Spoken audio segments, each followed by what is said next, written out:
교재 9752페이지에 보시면 요한계시록 13장 11절부터 18절까지 짐승이 이적을 나타냅니다. 아까 보신 것처럼 짐승이 싸움에서도 승리하고 그리고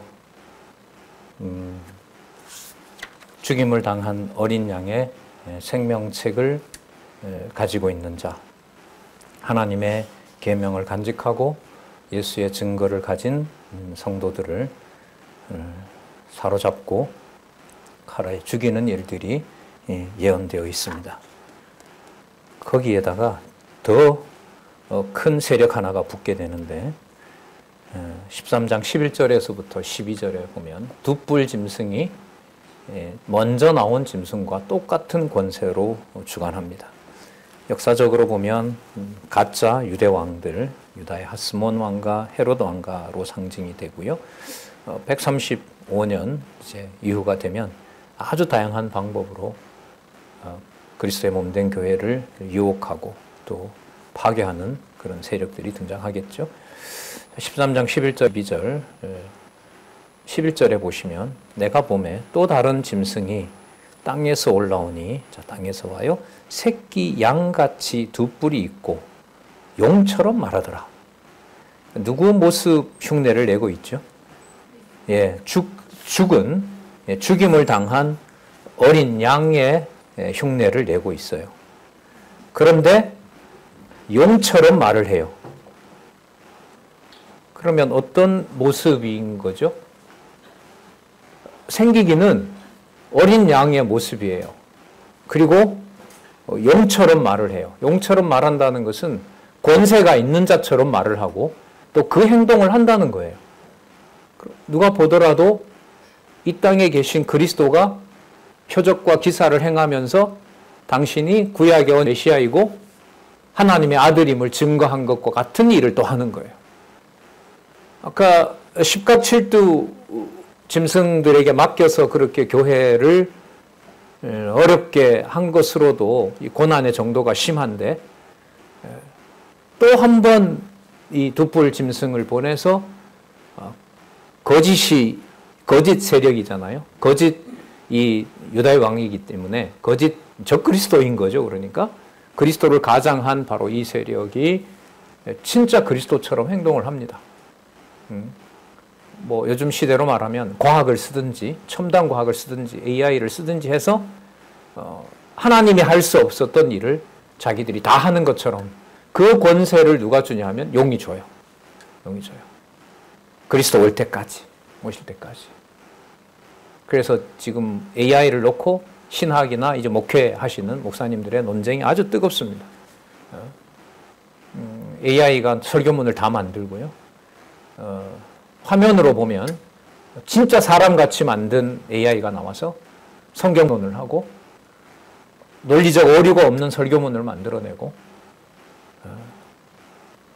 얼마 전에 들은 소식에 의하면 한국어를 기본 언어로 하는 AI의 등장이 한국에서 일어났습니다.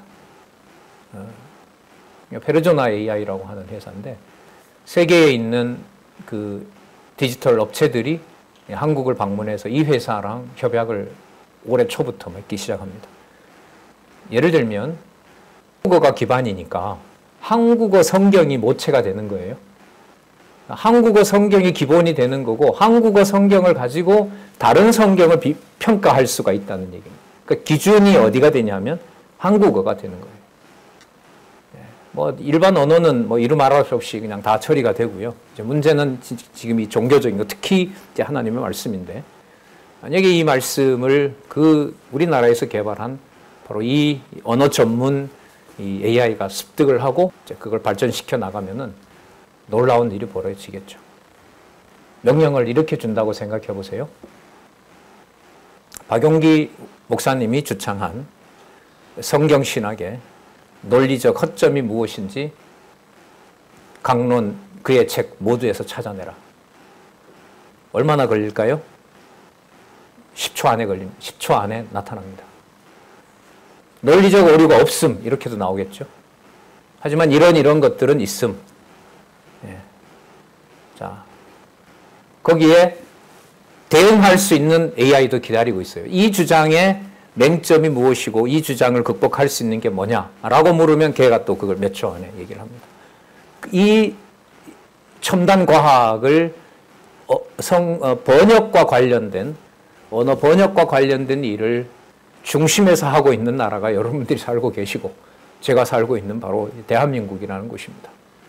이곳에 우리가 지금 보고 있는 하나님의 계명을 지키고 예수의 증거를 가진 어린 양, 죽임을 당한 어린 양의 생명을 간직하고 있는 바로 여러분들, 그리고 성경신학을 함께 하나님의 절대 진리, 하나님의 성경 권위로 깨닫게 하신 여러분들과 제가 살고 있는 영적 투쟁의 현장입니다. 얼마만큼 어떻게 하실지. 자, 지금 이 표현대로라고 한다면 하늘에서 내어 쫓았는데 땅에 뭘 줘요? 지배권 줘요? 용에게.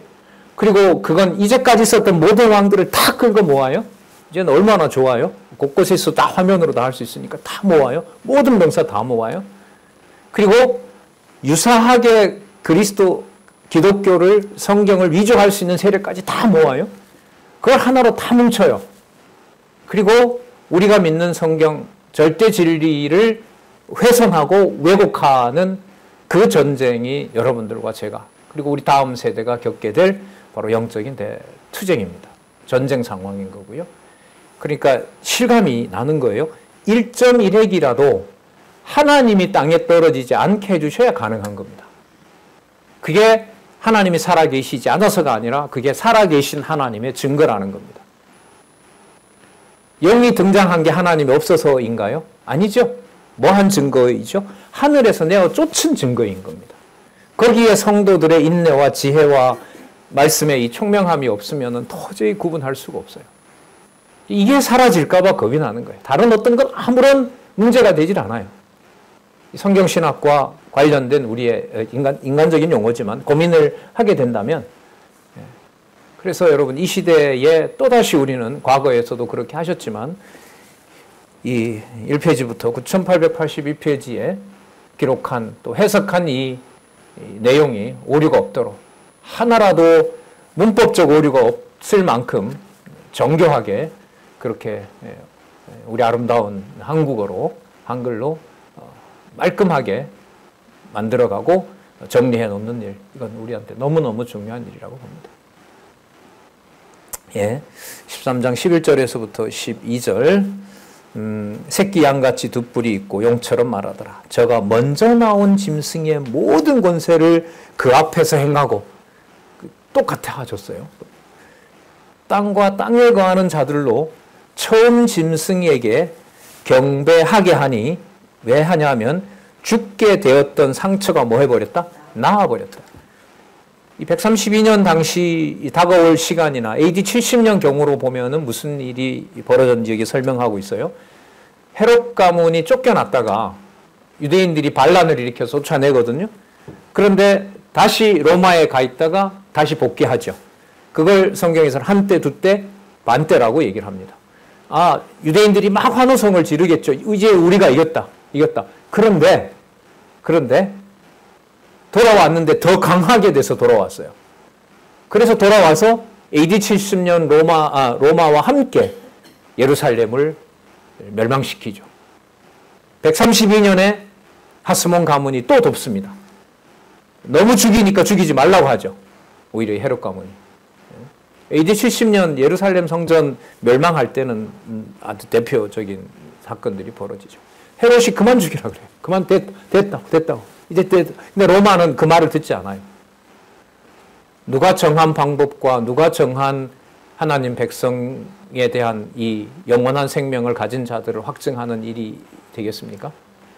여호와라는 이름을 생각을 안 할 수가 없는 거죠.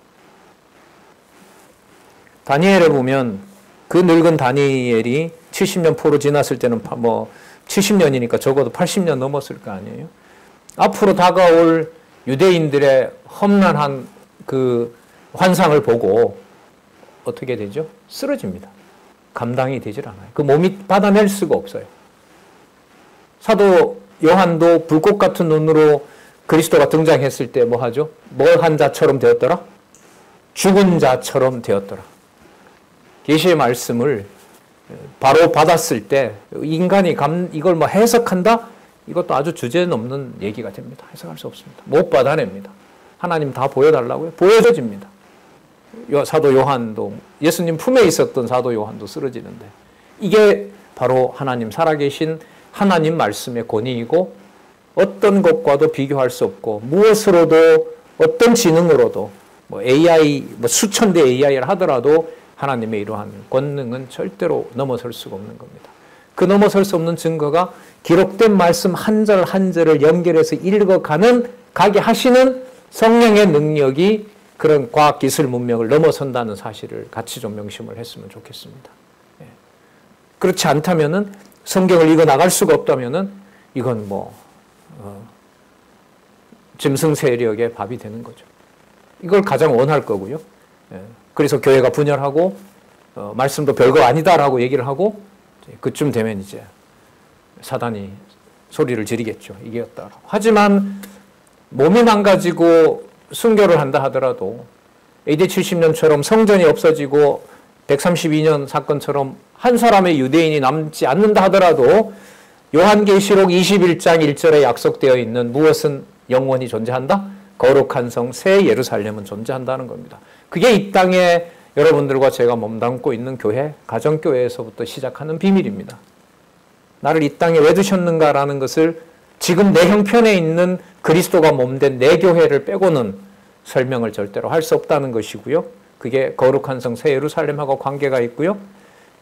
용과 옛뱀 사단과 짐승과 둑불 짐승이 어떤 경우에라도 남기지 않고 회파시키는 바로 우리의 육신에 몸이 담겨 있는 바로 그 현장들, 바로 그들이 아무리 그렇게 없앤다 하더라도 영원한 하나님 나라, 진리의 말씀, 진리의 기둥과 터는 사라지지 않는다는 것을 다시 한번 이 하나님의 놀라운 섭리, 12장에서부터 이제 18장 가야 이제 사단을 치거든요.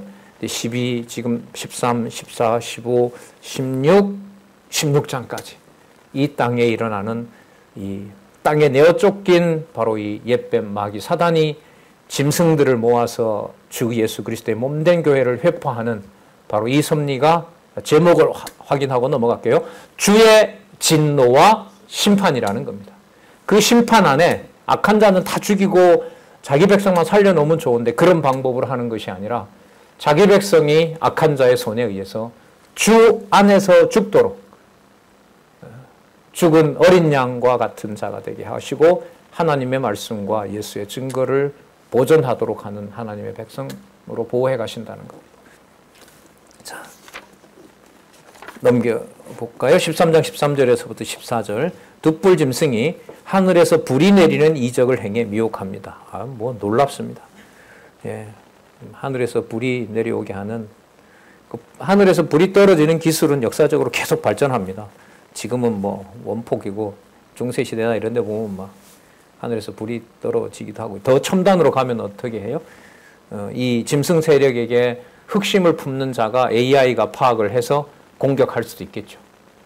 왜냐하면 여러분, 대한민국이 가장 세계인들이 부러워하는 시스템 중에 하나가 뭐냐 하면요, 의료보험 체계입니다.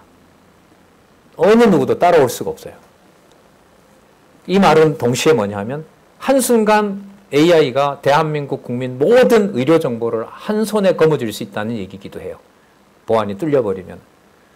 그러면 곳곳에 이제 다 카메라 있잖아요. 그 다음에 제가 쓰고 있는 이 폰도 있잖아요. 가까이 있잖아요. 그럼 이게 다 연결이 되게 되면 어떤 반감을 가지고 어떤 일을 획책한다 이러면은 뭐가 돼요? 하늘에서 불이 내려오겠죠. 예. 자, 상상을 초월하는 일들이. 그러니까 이 모든 게 이렇게 되는 것 같아요. 이 둑불 짐승, 용, 그 다음에 짐승 세력들은 어디에 숨더라도 하나님의 백성들을 뭐 하려고 할까요? 찾아내려고 하겠죠. 그럼 어디에서든지 반드시 찾아내서 뭐 하려고 할까요? 죽이려고 할 거 아니에요. 그러면 그렇게 죽는 자들이 주 안에서 뭐가 있다는 거예요? 복이 있다는 거예요. 이 구조입니다. 누가 오실 때까지? 그리스도가 오실 때까지. 유대인의 때에는 더 극심한 환란 속에 그리스도의 재림을 바라보게 하는 바로 순교자들의 영이 숫자가 차야 되는 겁니다.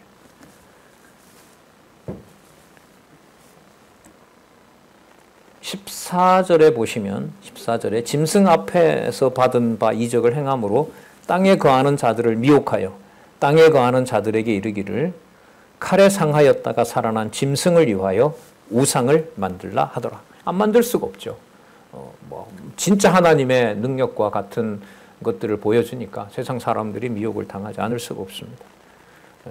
유대인들이 그 헤롯 가문 쫓아냈을 때 이제 다 승리했다고 여겼겠죠. 이젠 드디어 물러갔다. 웬걸요?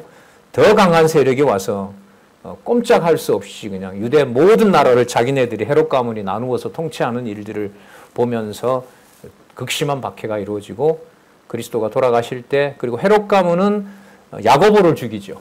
야고보를 죽이고 사도 바울을 로마로 보내고, 이 세력들이 전부 바로 헤롯 가문과 짐승 세력, 둣불 짐승과 그 다음에 짐승 세력, 로마가 했던 일이죠. 그런데 그게 바울을 로마로 보내서 죽이려고 했지만 하나님은 거기에 로마의 교회가 서게 하는 역사로 이어지게 하는 겁니다.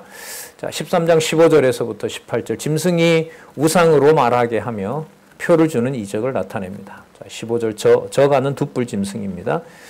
저가 권세를 받아 그 짐승의 우상에게 생기를 주어 그 짐승의 우상으로 말하게 하고 짐승의 우상에게 경배하지 않은 자는 몇인지 다 죽이게 하더라.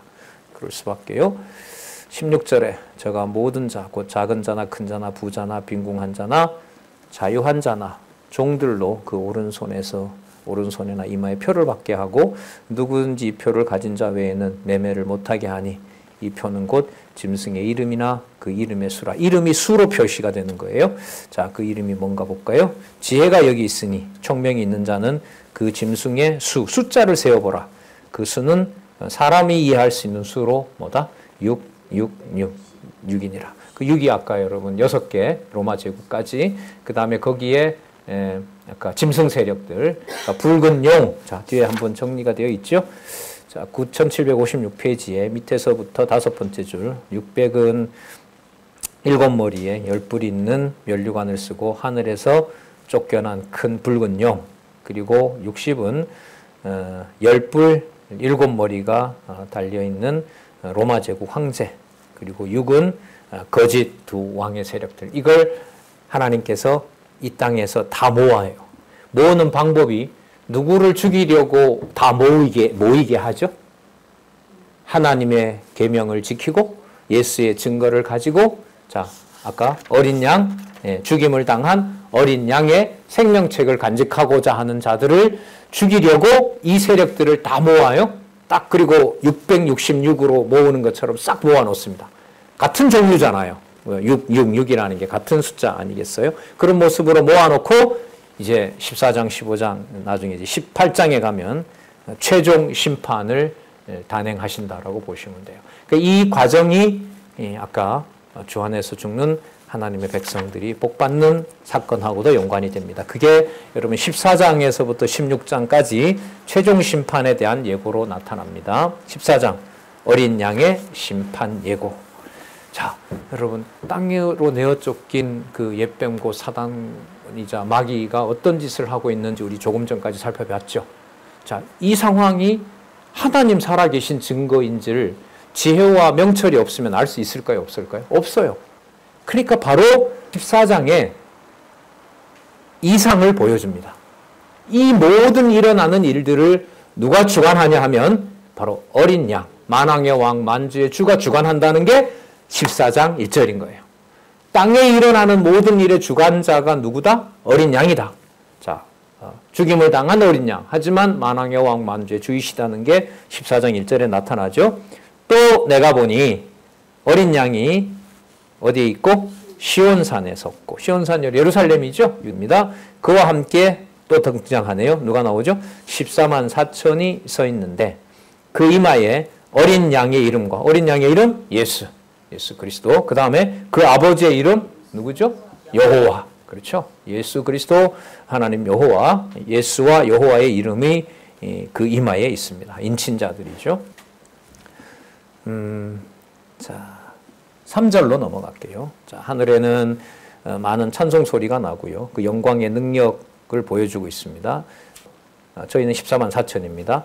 보좌와 네 생물과 장로들 앞에서 새 노래를 부르니 땅에서 구속함을 얻은 14만 4천인 밖에는 능히 이 노래를 배울 자가 없더라. 이들이 부를 수 있는 노래만 있어요. 그 찬송도 함부로 할 수가 없는 거예요. 그러니까 유대인의 방식으로 찬송하게 하는 것도 있고요. 이방인의 방식으로 찬송하게 하는 것도 있어요.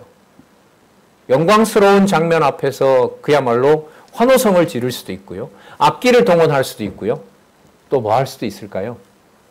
비명소리로 용과 둣불 짐승에게 죽어가면서 처참하게 죽임을 당하면서 누구를 찾는?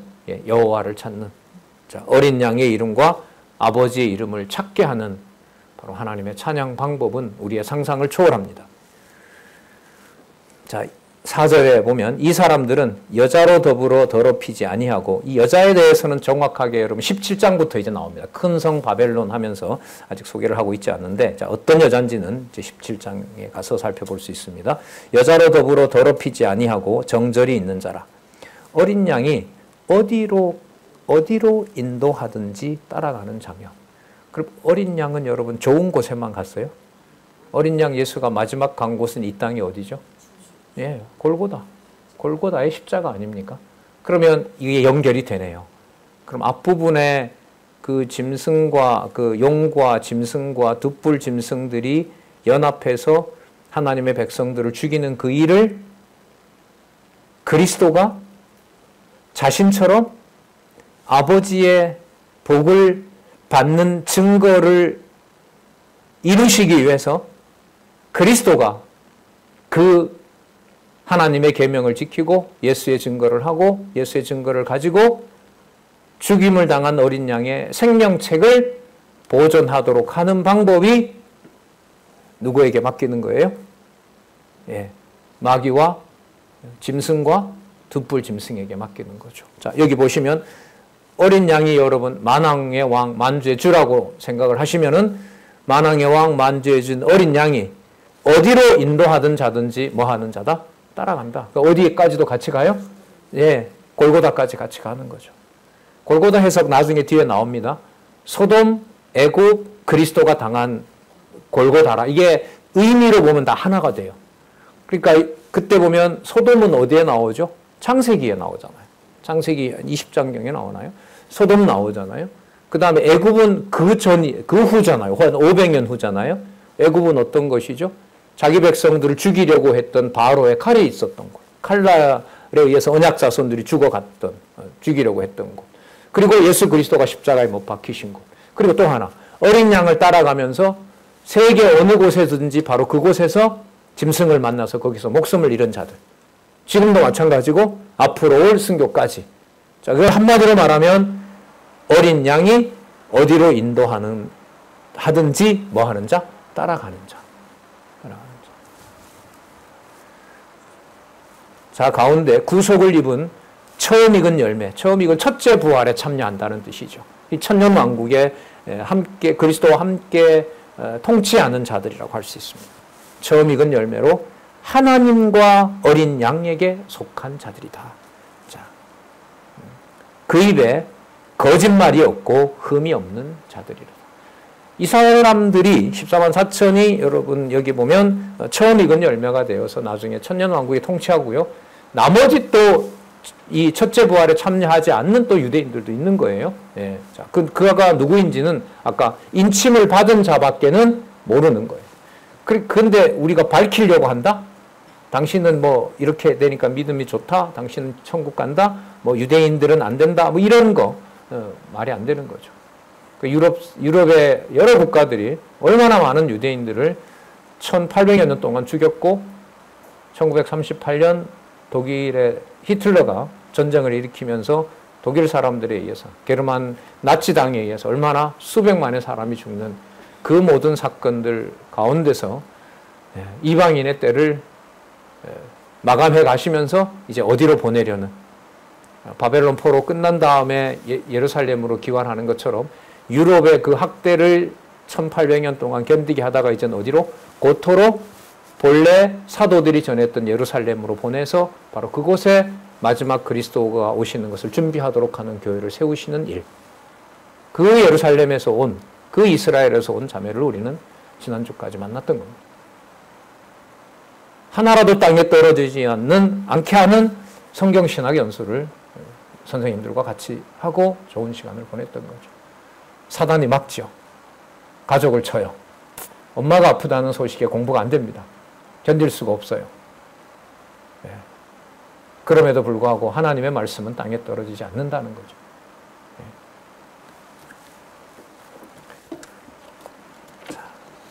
그 다음 6절에서부터 8절, 첫째 천사가 심판을, 둘째 천사가 바벨론 멸망을 예고합니다. 또 다른 천사가, 자, 지금부터 천사가 이제 6명이 등장합니다. 14장에 보면. 그러면 이 천사를 누가 보냈을까요? 누가 통치할까요? 만왕의 왕, 만주인, 어린 양의 권세가 통치하는 거예요. 자, 또 보니 다른 천사가 공중에 날아가는데, 그러면 여러분, 공중에는 이렇게 그리스도가 통치하고 있고요. 땅에서는 누가 순환과 핍박과 순교를 당하고 있어요?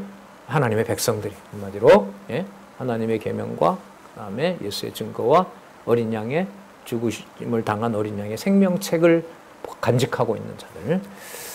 천사가 공중에 날아가는데 땅에 거하는 자들 곧 여러 나라와 족속과 방언과 백성에게 전할 영원한 복음을 가졌더라. 첫 번째 천사 뭘 전하는 거예요? 영원한 복음을. 여러분, 영원한 복음을 전해야 어린 양이 어디로 가는지 따라갈 수 있잖아요. 연결되죠? 이렇게 연결이 돼요. 왜 영원한 복음을 전하느냐? 가지고 있잖아요. 하나님의 계명과 예수님의 증거와 죽임당한 어린 양의 생명책을 가지고 있고 그리스도를, 그 말씀을 가지고 그리스도를 따라가야 되잖아요. 그럼 그리스도가 어린 양이 어디로 가든지 안내하도록 여러 나라와 족속과 방언과 백성에게 영원한 복음을 전해서 같이 따라가는 거죠. 그가 큰 음성으로 가로되 하나님을 두려워하며 그에게 영광을 돌리라. 이는 그의 심판하실 시간이 이르렀음이니 하늘과 땅과 바다와 물들의 근원을 만드신 이를 경배하라 하더라. 창조주 하나님을 경배하라 하더라. 자, 두 번째 천사. 또 다른 천사고 둘째가 그 뒤를 따라 말하기 무너졌도다 무너졌도다 큰 성 바벨론이여.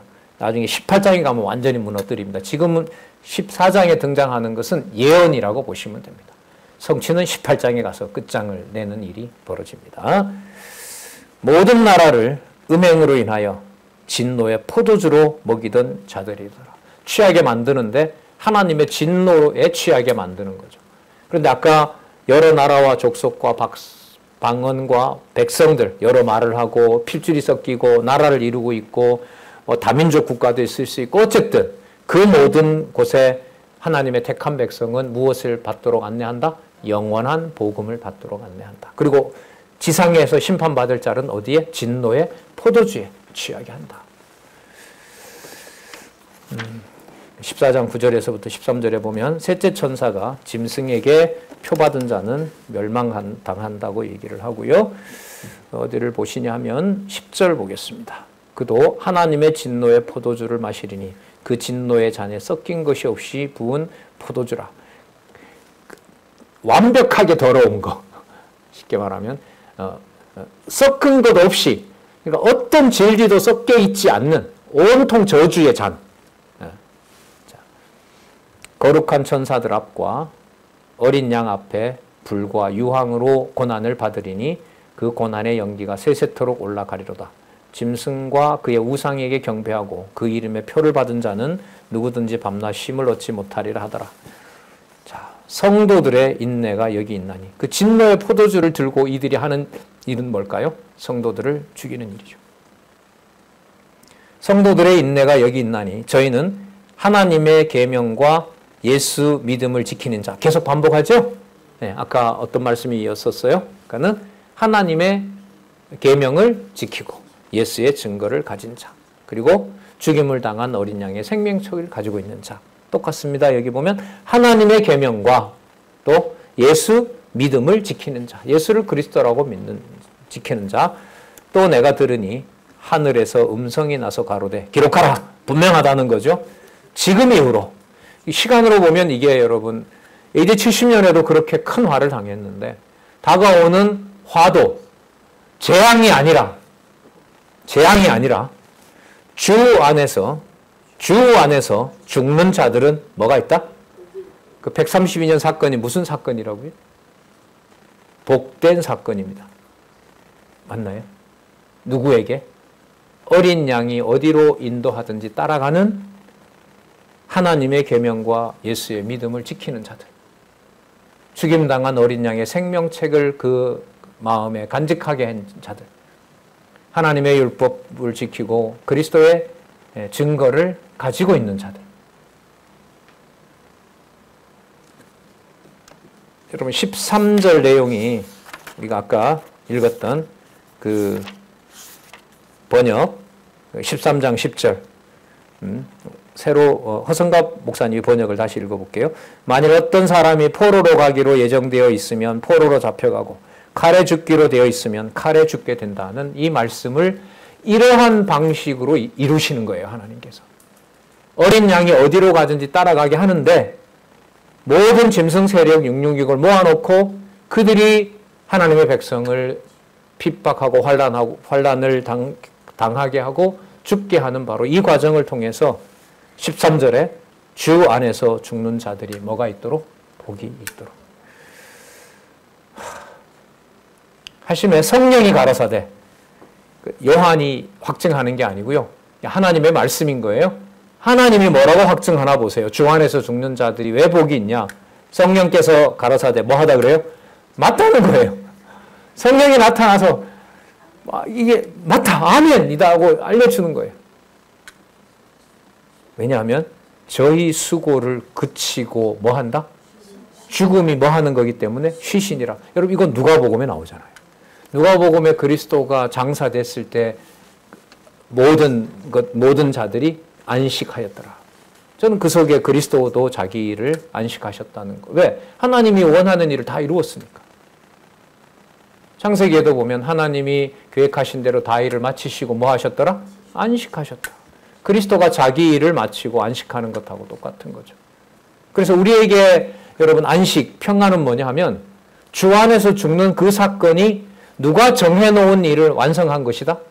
어린 양이 인도에서 따라가게 한 사건이 맞다라고 하는 게 믿어질 때 그게 바로 우리에게 뭐가 돼요? 안식이 되는 거예요. 누가 정해놓은 일이 마친 것이 안식의 기준이다? 하나님이 정해놓은 일이 끝난 것이 안식입니다. 그럼 이게 우리가 일반적으로 생각하는 마음이 편한 것하고 관계가 있어요? 없어요? 조금 있어요? 전혀 없어요? 지금 이 맥락에서? 전혀 없어요. 12장, 13장, 14장에 우리 본문 하나씩 확인했잖아요. 우리가 말할 때 평안과 건강을 기원합니다. 저도 그런 인사 많이 쓰지만 이때 평안이 요한계시록 12장, 13장, 14장과는 전혀 뭐하다? 무관한 인간의 바람이다라는 거예요. 성령께서 가라사대 맞다. 주 안에서 죽은 자들의 복이 있는 게 맞다. 당연하다. 왜냐하면 저희 수고를 그런 방법으로 쉬게 하는 안식이었고 저희 행한 일이 따름이니라. 인내와 믿음의 수고가 따랐기 때문에 그 수고를 어떤 것으로?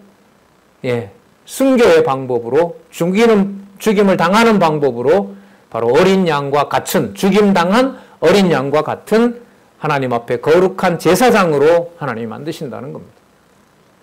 132년 일이 다가오고 있고요. 그 위에 지금까지 교회 역사가 일어나고 있고 그리스도가 오실 때까지 지금으로 보면 한 2000년 되잖아요.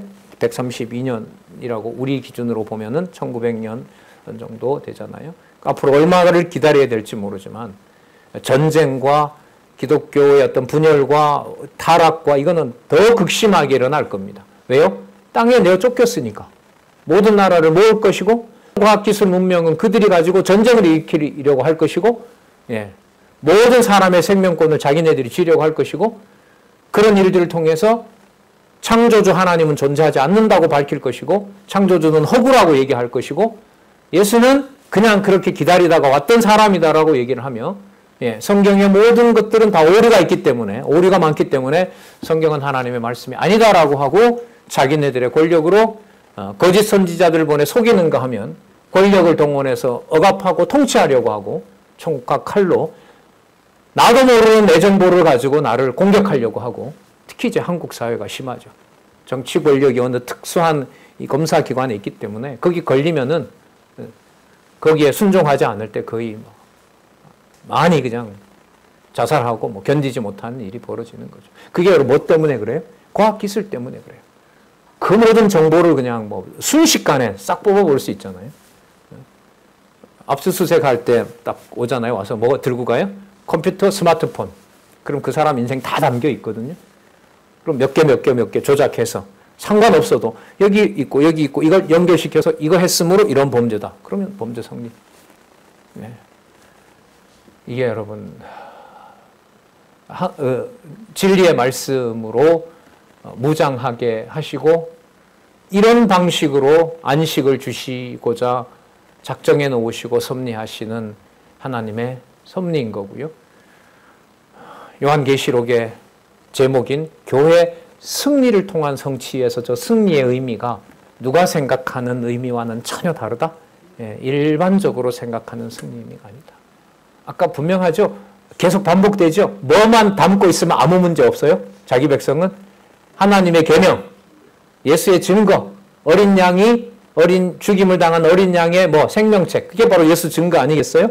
지금 아까 여기서는 하나님의 계명과 예수 믿음을 지키는 자. 그 말씀만 간직하고 있으면 다른 어떤 것도 불평할 수가 없다는 거예요. 저희의 행한 일에 따름이라. 그 진리를 지키고자 마음에 간직하고자 했던 것들을 주 안에서 죽는 방법으로 뭐하게 하신다?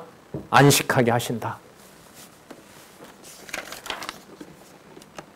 이걸 어떻게 명령문으로 만들어요?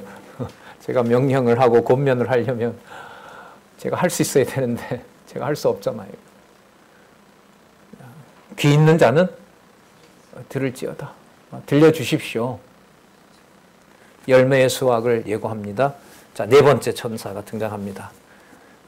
흰 구름이 있고, 자, 14절에 보시면은요, 구름 위에 사람의 아들과 같은 이가 있다. 여러분 누굴까요? 예, 그리스도의 영광스러운 심판주의 모습이라고 주석하고 있습니다. 맞습니다. 죽임을 당한 어린 양, 영광스러운 바로 그리스도의 보좌입니다. 그 머리에는 금면류관이 있고 그 손에는 예리한 낫을 가졌더라. 또 다른 천사가 성전으로부터 나와. 여러분 요 용어에 주의하시기 바랍니다. 앞으로 모든 진노는 바로 이 성전으로부터 나옵니다. 이게 끝까지 나와요. 성전으로부터 나오는데 성전 안에 뭐가 있습니까? 뭐가 있어요? 증거판이 있잖아요. 맞죠? 그러면 성전은 뭐가 있는 뭐라고 할 수 있어요? 증거판. 그러니까 아까 우리 읽었어요. 하나님의 뭐가? 율법이 있는. 맞죠? 하나님의 율법, 하나님의 말씀이 있는 증거판이 있는 성전에서 이렇게 됩니다. 이게 앞으로 계속 반복됩니다. 이 개념 주의하시고요.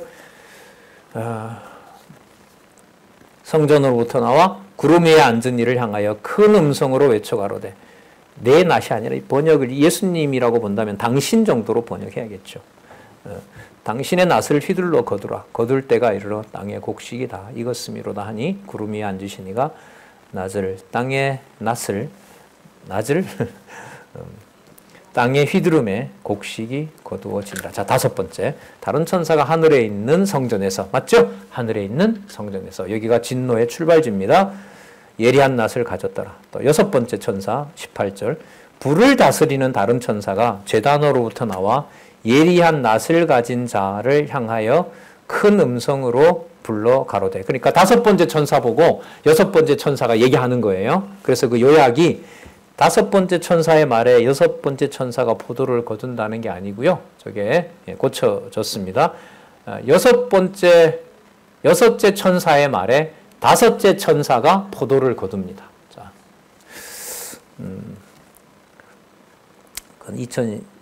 2018년도에 이 저자가 강의를 하시면서 수정을 하기도 하셨고요. 불을 다스리는 다른 천사가 제단으로부터 와서 나와 제단으로부터 나오죠. 그럼 제단에 뭐가 있을까요? 제단에 뭐가 있을까요? 제단에. 자, 성전 아까 얘기했죠? 성전 안에 뭐가 있다고 그랬어요? 예? 예. 언약궤. 예, 언약궤가 하나님 말씀이 있어요. 그럼 그 앞에 제단에는 뭐가 있을까요? 아니, 맞아요. 성도들의 피도 되는데 앞부분을 우리가 공부했어요, 이게. 성도들의 기도가 다 모여 있어요. 6장 11절에 있는 신원해달라는, 원수를 갚아달라는, 억울함을 풀어달라는 모든 성도들의 기도가 위로 올라가더라. 그게 어디에 있어요? 딱 제단에 있는 거예요. 그럼 여기에서부터 그 기도를 뭐 하시는 거냐면 이루어 주시는 거예요. 그러니까 뭐가 쏟아져요? 이제 마지막 7 대접이 다 기다리고 있는 거예요. 논리적 순서는 너무너무 선명해요. 자, 제단으로부터 나와 예리한 낫을 가진 자를 향하여 큰 음성으로 불러 가로되 내 이한 낫을 예리한 낫을 휘둘러 땅에 포도송이를 거두라. 그 포도가 익었느니라 하더라. 자, 천사가 5번째 천사죠. 5번째 천사가 낫을 땅에 휘둘러 땅에 포도를 거두어 하나님의 진노의 큰 포도주 틀에 던짐에 성 밖에서 그 틀이 밟히니 들에서 피가 나서 말굴레까지 닿았고 6,100 스타디온에 퍼졌더라.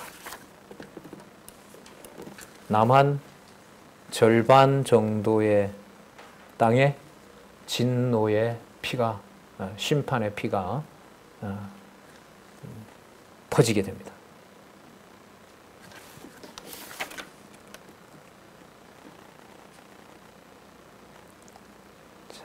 그리고 15장에 가면 심판 이한 재앙 예고인데 그 규모가 어느 정도 되는지를 이제 알려주는 말씀이 이제 계속해서 이어지는데, 15장 16장에 볼까요? 심판을 위한 재앙. 이때 여러분 심판은 그리스도께서 재림하기 전에 일어나는 바로 그 재앙이라고 볼 수 있습니다. 15장 1절에 보면 또 하늘에, 자, 땅에는 여러분 지금 계속 무슨 일이 벌어져요?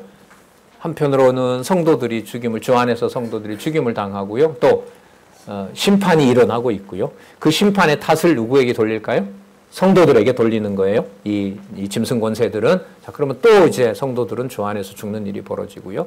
어린 양이 인도하는 대로 달아가는 거고요. 자, 이럴 때 뭐가 준비되고 있어요? 하늘에서 이제 최후 심판이 준비되고 있는 거예요. 또 하늘에 크고 이상한 다른 이적을 보매 7 천사가 7 재앙을 가졌으니 곧 마지막 재앙이라.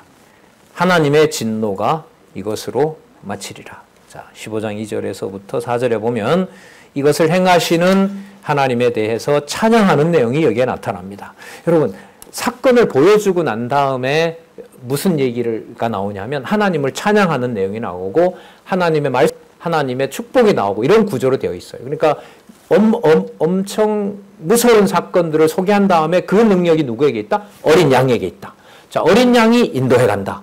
자, 지금은 뭐냐 하면 이제 마지막 심판이 다가오기 때문에 여호와의 이름이 나타나요. 그러면 어린 양의 권세는 누가 언약한 것을 이루시는 것과 일치하죠? 여호와의. 여호와 하나님이 언약하신 것을 이루는 것과 일치하기 때문에 3절의 말씀에 보시면 하나님의 종 모세의 노래. 자, 모세의 노래는 여러분 출애굽기 15장에 나옵니다. 모세의 노래.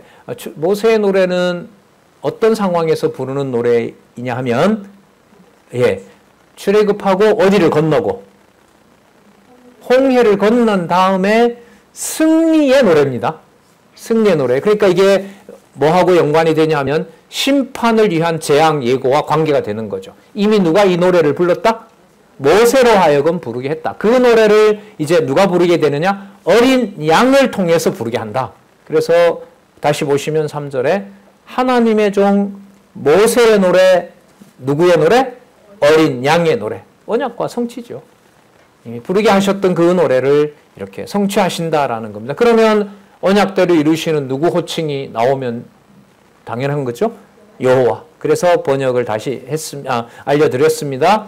하나님의 종 모세의 노래, 어린 양의 노래를 불러 가로되 주가 여호와라 그랬죠? 중요합니다. 여호와 하나님 곧 전능하신 이시여 하시는 일이 사역이 크고 귀하도다. 여러분 우리 진짜 귀하죠? 아까 그래서 요한계시록 12, 13, 14장을 가지고 인간들이 말하는 평안과는 도저히 섞을 수가 없다. 안식과는 섞을 수가 없다. 그거 아까 강조했습니다. 4절 주여 누가, 자 여기 주도 여호와입니다. 누가 여호와의 이름을 두려워하지 아니하며 영화롭게 하지 아니하오리까. 자, 그 다음은 주입니다. 이건 이제 히브리어로 말하면 아도나인데, 자, 오직 주만 거룩하시니이다. 주의 의로우신 일이 나타났음에 만국이 와서 주께 경배하리이다. 여러분, 그럼 여기에는 모든 이름이 다 나왔어요. 여호와, 히브리인 사람들이 사용하는 호칭이 다 나옵니다. 여호와, 그 다음 아도나이, 그 다음에 엘로힘. 엘로힘이 전능자거든요. 엘로힘, 그분의 이름 여호와, 그분의 능력을 찬양하면서 부르는 호칭 아도나이. 아도나이는 신약 성경에서 주님으로 번역돼요. 그 주님은 누구 앞에 또 붙이기도 해요? 주 예수 그리스도. 그리고 지금 아까 만왕의 왕부터 나왔다면은 주 예수 여호와 엘로힘 아도나이, 주 아도나이는 주예요. 아도나이 예수 그리스도. 예수 그리스도. 이렇게. 그러면 다가올수록, 요한계시록 마지막에 다가올수록 성경은 그 주제가 뭐가 맞다? 여호와 계시다. 여호와의 존재와 속성에 계시다. 만국이 와서 주께 경배하리이다. 자, 그럼 그 다음 15장 5절에서부터 이제 진행되는 일은 지금 노래했던 바로 이러한 어린 양의 노래를 부르기 위해서 이 땅에 하나님의 심판이 임한다는 내용이 15장 5절부터 등장하겠죠. 여러분, 아까 모든 진노가 어디서 나온다고요? 성전으로부터 나와요. 성전에 뭐가 있다고요? 하나님의 말씀이 있어요. 죽임을 당한 어린 양의 뭐가 있어요? 생명책이 있는 곳이에요. 그리고 거기에 제단이 있다 그랬죠. 제단에는 뭐가 담겨 있다고요? 성도들의 기도. 약속대로 받았던 기도가 있어요. 그 노래가 지금부터 이제 이루어져요. 그래서 아까 말씀드린 것처럼 유의를 하셔야 되는 내용이 하나님의 성전에서부터 모든 말씀들이 성취된다. 그러니까 언약하신 대로 이루시는 일이 이제 최종적으로 이루어진다. 그렇게 보시면 돼요.